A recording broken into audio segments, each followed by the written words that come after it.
Hola, bienvenidos a Coyuntura, un espacio de análisis y reflexión crítica desde el núcleo de la coyuntura política y social a partir del contexto histórico actual de México y el mundo. Agradeciendo el favor de su confianza a este y los demás espacios que desde la plataforma de El Hijo del Ajolote, Medios Digitales, venimos presentando a su consideración, yo soy Sofía Quirós. Comenzamos.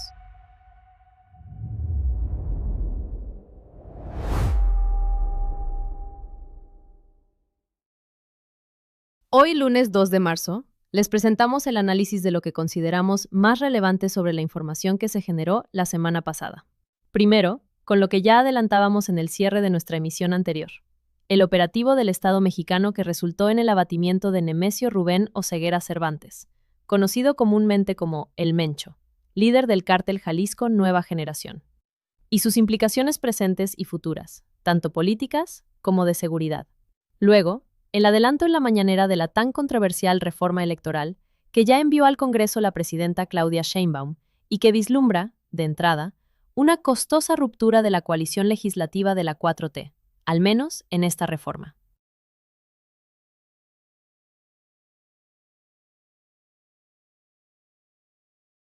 El pasado domingo 22 de febrero, el Estado mexicano, bajo el liderazgo y mando de la presidenta doctora Claudia Sheinbaum, y la coordinación y ejecución de las instituciones del Gabinete de Seguridad de nuestro gobierno, llevaron a cabo un operativo que tuvo como objetivo la captura del mítico líder del cártel Jalisco Nueva Generación, Rubén Nemesio Oseguera Cervantes, conocido bajo el alias de El Mencho.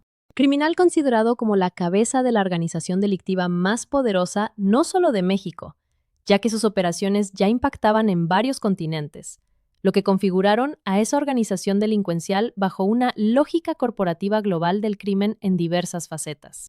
En medio de una brutal refriega entre los miembros élite de las Fuerzas Armadas de nuestro país y una célula cercana al líder criminal y su equipo de seguridad, el Mencho resultó herido de gravedad, para después perder la vida en el traslado aéreo hacia la Ciudad de México desde la zona serrana de Tapalpa, al sur del estado de Jalisco, lugar donde se llevó a cabo la operación.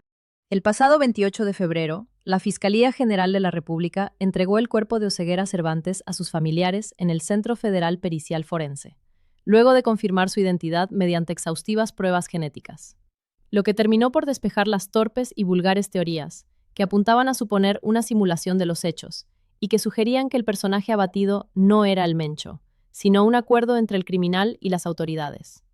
Retórica falsa y ridícula de esos medios corporativos, que operan bajo la lógica del engaño y la mentira. Pero, ¿qué se vino después del operativo? Obvio que una respuesta violenta por parte de las células del cártel y de los grupos afines que forman parte de la estructura operativa de esta corporación criminal. Y es que aquí debemos definir algo que es más que un matiz en referencia al Jalisco Nueva Generación, su estructura de mando y organización. La formación del CJNG no fue un evento aislado, sino el resultado de una fragmentación.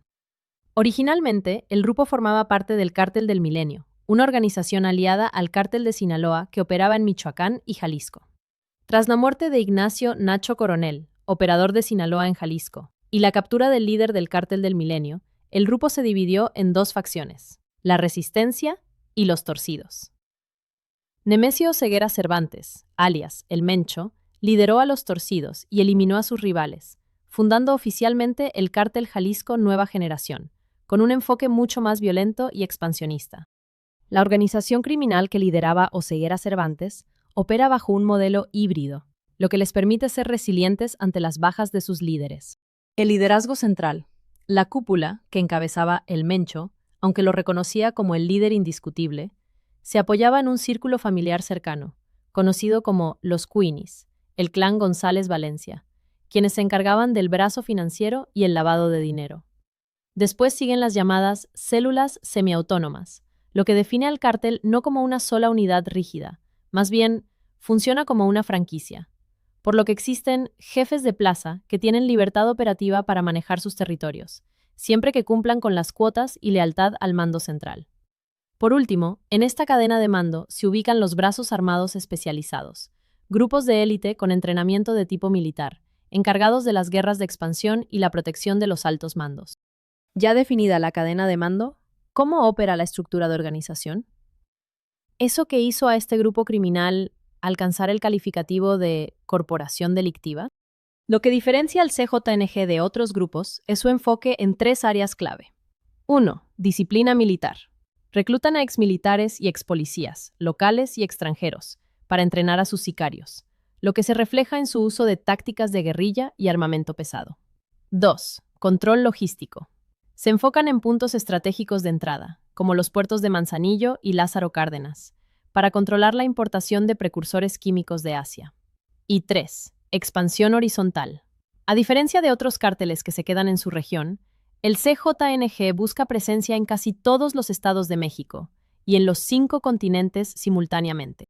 Este sistema de organización es la fortaleza misma de su estructura, que se basa en su operatividad permanente.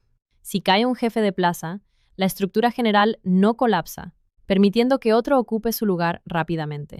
Eso pone en claro, primero, por qué la respuesta del cártel fue inmediata, pero a la vez tardía. Comparada, por ejemplo, a lo ocurrido en el operativo fallido del 17 de octubre de 2019, conocido popularmente como el Culiacanazo o el Jueves Negro. Me explico. Eran pasadas las 3 de la tarde cuando un grupo élite del Ejército y la Guardia Nacional ubicó y retuvo a Ovidio Guzmán en una vivienda del fraccionamiento Tres Ríos. En minutos, el cártel de Sinaloa desplegó una respuesta masiva y violenta. Utilizaron vehículos con armamento pesado y tácticas de guerra para bloquear las principales avenidas, sitiaron bases militares y ocuparon una unidad habitacional donde vivían familias de soldados, amenazando con atacarlas. Los delincuentes también facilitaron una fuga masiva en el penal de Aguaruto y amenazaron con hacer estallar pipas de gas en zonas residenciales si Ovidio no era liberado. Ante el riesgo de una masacre de civiles y personal militar superado en número, el Gabinete de Seguridad, con el aval del entonces presidente Andrés Manuel López Obrador, ordenó suspender el operativo y liberar a Ovidio a las 18:49 horas para pacificar la ciudad. Hacemos esta comparación para entender por qué decimos que la respuesta de una organización mucho más poderosa y mejor organizada que el Cártel de Sinaloa no impactó en su verdadera dimensión frente a un operativo del mismo calado. Primero, cabe destacar la decisión de enorme cordura que tomaron nuestras autoridades de seguridad, encabezadas por el entonces presidente López Obrador, que sin duda fue el que asumió el costo político sin regatear. Todo esto frente al absoluto riesgo de una masacre que hubiera hecho colapsar la credibilidad, operatividad y fuerza de nuestras instituciones de justicia y a nuestras Fuerzas Armadas.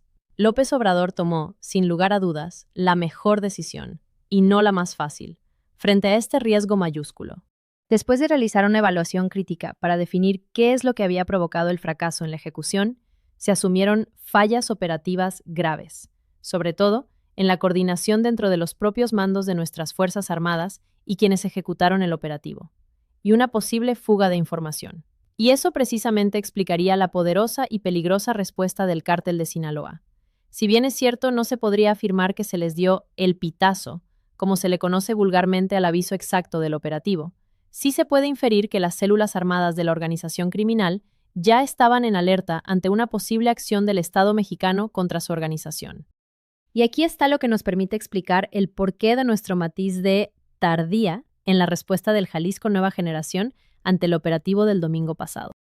Porque debemos destacar que la oposición y los medios corporativos, además de reproducir una narrativa en redes sociales repleta de fake news, que buscaba mostrar una supuesta ingobernabilidad en el país frente a la respuesta violenta del CJNG, sí, muy violenta, sí, que causó peligro y pérdidas económicas y humanas en nuestra población civil y fuerzas del orden, específicamente en personal de la Guardia Nacional. Sí, que provocó que al menos Jalisco estuviera en alerta roja todo el domingo. Sin embargo, el resultado de la acción del Estado mexicano operó con la fuerza y coordinación suficientes frente a un reto del tamaño de enfrentar directamente a una estructura con la capacidad de respuesta muy violenta, con presencia nacional, y muy bien organizada y armada. Sin hacer a un lado que la pérdida de, aunque sea una sola vida, tanto civil como de nuestras instituciones de seguridad y fuerzas armadas, ya es significativa y muy lamentable por lo irreparable. No podemos dejar de destacar que, frente a la abierta calumnia de los medios corporativos y la oposición a nuestro gobierno, este demostró enorme capacidad de operación y ejecución. que sobredimensionar la respuesta del grupo criminal más organizado y peligroso es una afrenta de quienes lo hicieron a la estabilidad del Estado mexicano y sus instituciones, sobre todo ante los retos geopolíticos y regionales que se enfrentan. Y aquí cerramos nuestro análisis con lo más importante. Uno de los retos más grandes que ha asumido este régimen de la Cuarta Transformación, tanto en el sexenio pasado, bajo el liderazgo de Andrés Manuel López Obrador, como en el actual gobierno de nuestra presidenta Claudia Sheinbaum, es el de la seguridad. Si bien es cierto que con López Obrador se fueron generando políticas públicas de apoyos sociales que atacan las causas que provocan que las actividades delictivas se conviertan en una opción para mejorar las condiciones materiales y económicas en un grupo social marginado y sin oportunidades, debemos dejar en claro que la causa principal no es una sola. La organización estructural del sistema económico capitalista que opera en nuestra sociedad implica que la violencia y la inseguridad generadas por los grupos criminales sean el resultado de esas condiciones estructurales del propio sistema. Nuestro país no sufre altos índices de consumo de sustancias ilegales. Tampoco contamos con una empresa de fabricación de armas que genere una proliferación indiscriminada, ni somos un país que permita que la sociedad se arme libremente. Nuestro marco jurídico no facilita la posibilidad de que un ciudadano porte un arma para su supuesta legítima defensa, y mucho menos existen condiciones jurídicas que permitan que grupos de la sociedad comercialicen con armas. Nuestros vecinos, los Estados Unidos, presentan los índices más altos de consumo de sustancias prohibidas, y el pueblo norteamericano cuenta con legislaciones que permiten el comercio legal de armas de fuego entre su población, además de contar con una industria de fabricación de armamento muy poderosa e influyente dentro de la economía de mercado estadounidense. No podemos dejar de mencionar que en el territorio yanqui hay al menos una red de cerca de 3.000 células criminales de distribución de sustancias, y que no existe en los Estados Unidos una política oficial para desmantelar a dichos grupos, además de que las toneladas de billetes verdes que se generan por ese comercio ilegal ya influye de manera muy importante dentro del ciclo de capital de la misma estructura económica de los más grandes y poderosos oligopolios del país del norte. Es claro que se hace indispensable que la desigualdad en países como el nuestro sea atacada desde sus raíces estructurales. También es cierto que los índices de los delitos de alto impacto han mostrado una tendencia a la baja y una sensible disminución en algunos casos, desde que el proyecto de transformación gobierna en México. Por eso, no debemos de dejar de poner luz a que este tipo de negocios ilegales y que se valen de la violencia contra nuestra sociedad son los hijos pródigos del propio mercado capitalista.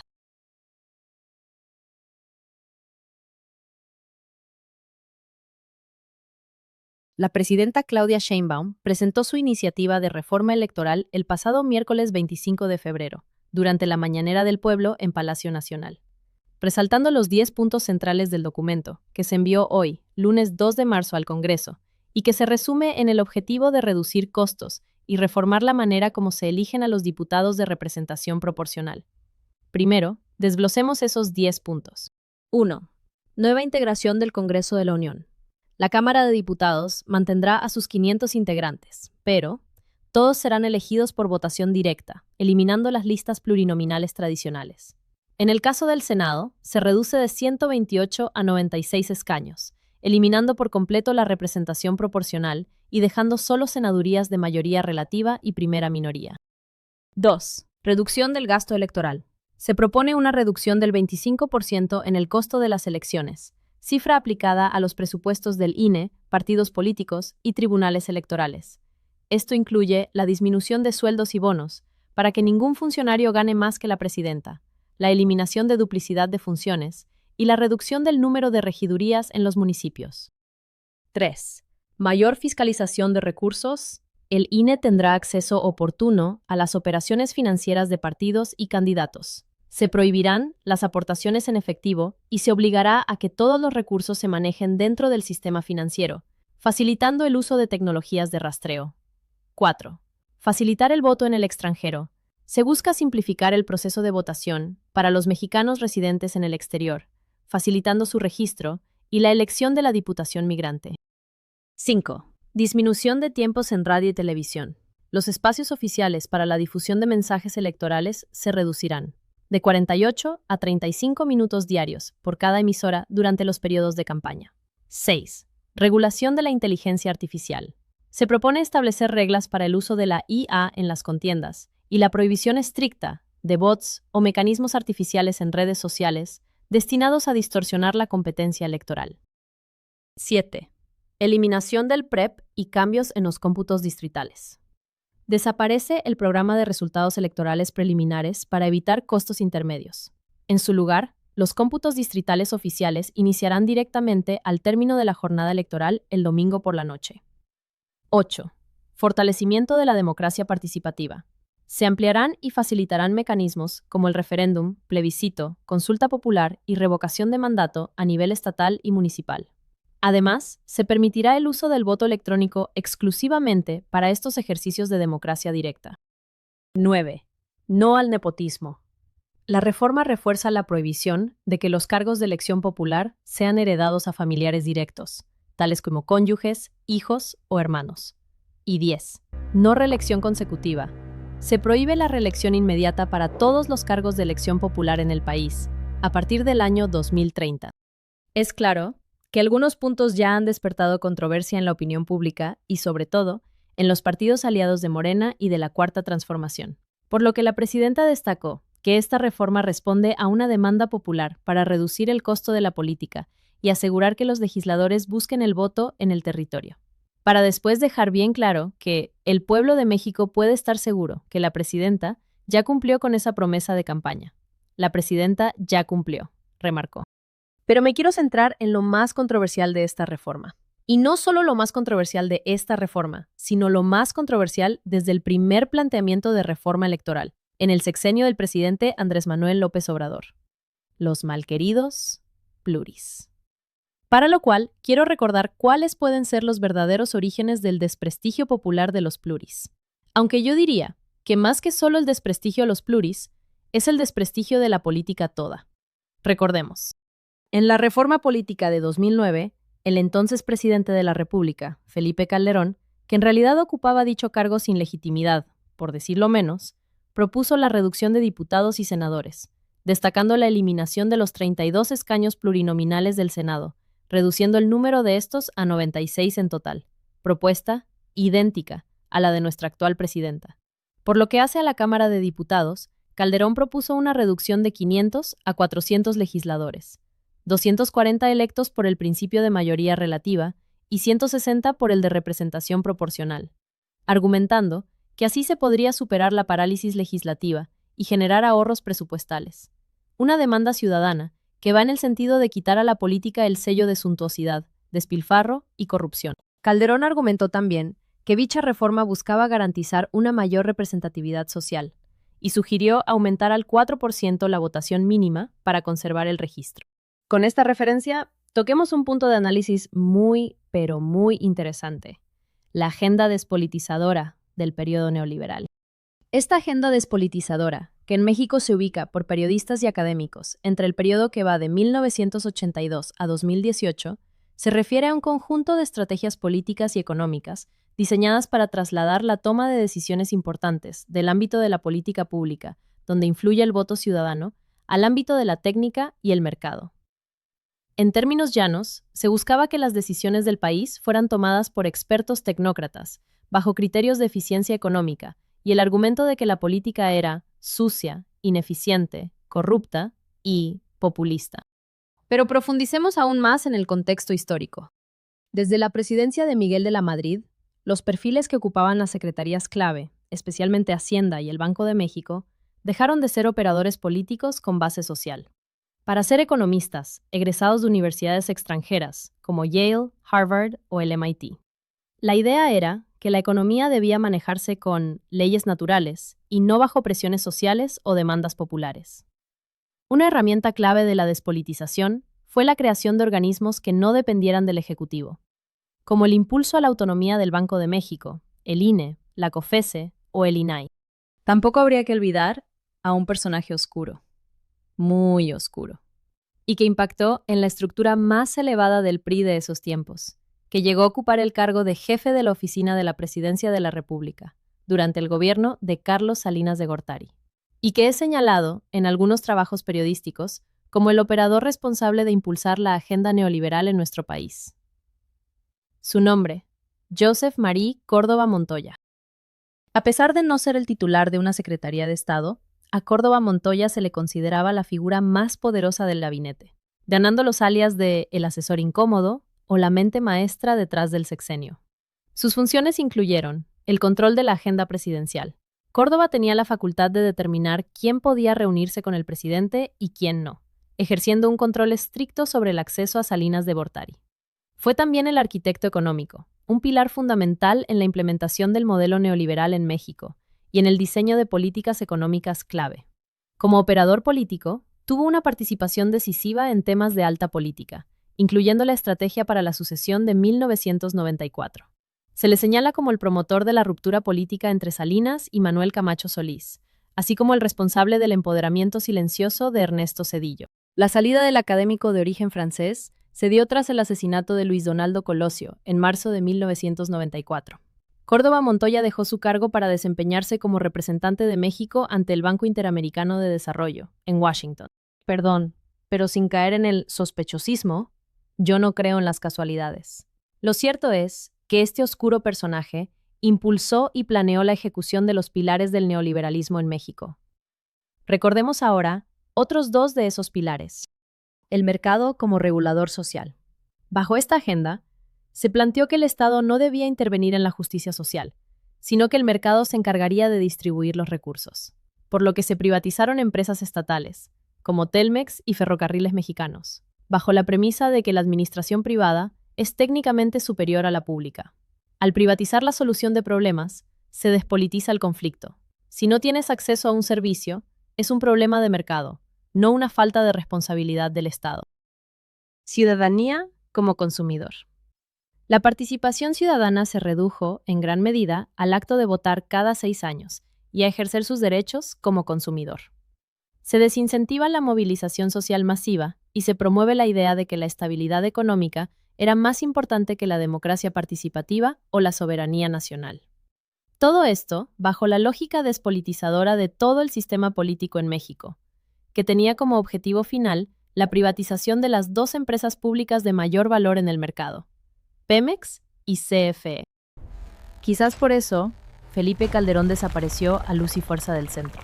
Desmanteló el poder político y de organización social a los sindicatos y propuso su reforma política, que incluía, entre otras cosas, la desaparición de los escaños plurinominales en el Senado y la reducción de las curules pluris en la Cámara de Diputados.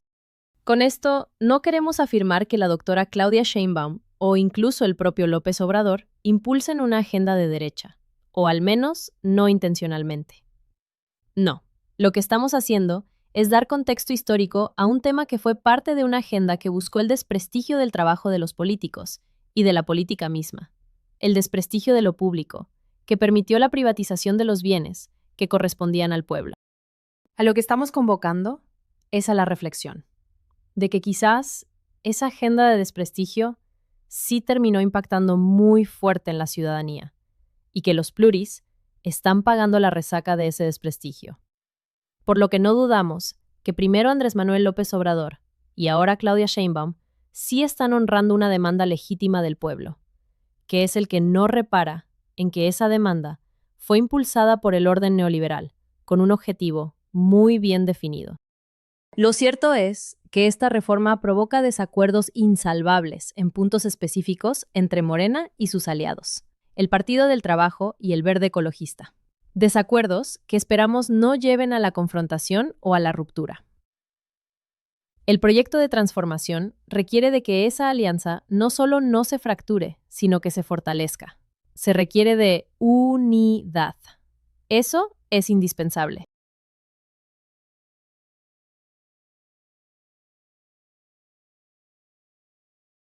En esta ocasión, y debido a la gravedad del conflicto en Medio Oriente, hemos decidido dejar para después nuestra sección de debate. Pero igual hemos invitado a nuestro compañero Germán Pineda para que nos dé un rápido panorama sobre los acontecimientos bélicos que se desataron desde el fin de semana en la República Islámica de Irán, y entendemos que no solo ahí. Germán, muchas gracias por atender a nuestra invitación. Muchas gracias a ti, Sofía. Y si me lo permites, Entramos directo con la información. La noche del 28 de febrero marcó el punto de no retorno. Tras meses de tensiones por el supuesto programa nuclear iraní y el apoyo de Teherán a sus aliados regionales, Israel y Estados Unidos iniciaron una operación aérea conjunta a gran escala. Las primeras oleadas de misiles y drones apuntaron a centros de mando en Teherán, instalaciones de desarrollo de misiles en Isfahán y bases navales en el estrecho de Hormuz. Israel justificó los bombardeos al declarar que se trataba de un ataque preventivo ante una amenaza inminente, mientras que el Pentágono confirmó su participación para degradar la capacidad ofensiva iraní. Apenas unas horas después de los primeros bombardeos, Irán activó su doctrina de defensa masiva, lanzando un contraataque de cientos de misiles balísticos y drones hacia territorio israelí. Aunque el sistema Domo de Hierro interceptó algunos, varios impactos causaron daños en infraestructuras militares del Negev. El gobierno iraní emitió una advertencia. Cualquier país que prestara su espacio aéreo para los ataques sería considerado un objetivo. Poco después, se confirmaron explosiones en bases de Estados Unidos en Irak, Jordania y Siria. Mientras tanto, en el Líbano, la milicia chií rompió formalmente el cese al fuego, lanzando ataques masivos contra el norte de Israel para dispersar las defensas del ejército israelí. Hoy, la situación ha pasado de un conflicto bilateral a una guerra regional abierta. Israel respondió a Hezbollah con bombardeos intensos en Beirut y el sur del Líbano. La Embajada de Estados Unidos en Beirut emitió una alerta de seguridad máxima, instando a sus ciudadanos a abandonar el país de inmediato. Las cifras oficiales en Irán superan los 550 fallecidos, civiles y militares. En Gaza, la situación se ha agravado debido al cierre total de fronteras, dejando a miles de personas sin suministros básicos justo al inicio del Ramadán. Y para cerrar, los mercados globales han reaccionado con pánico. El cierre del estrecho de Hormuz ha disparado los precios del crudo a niveles históricos en cuestión de horas. Regreso contigo, Sofía. No pinta bien para el mundo esto. Estaremos al pendiente, y gracias por la invitación. Muchas gracias a ti, Germán. Y sí, la situación es muy preocupante. Bueno, pues hasta aquí nuestra emisión de esta semana. Agradecemos inmensamente su vista y confianza a este y todos los demás espacios que les presentamos, bajo la plataforma de El Hijo del Ajolote Medios Digitales. En nombre del colectivo Libres, Justos y Dignos, soy Sofía Quirós. Hasta la próxima.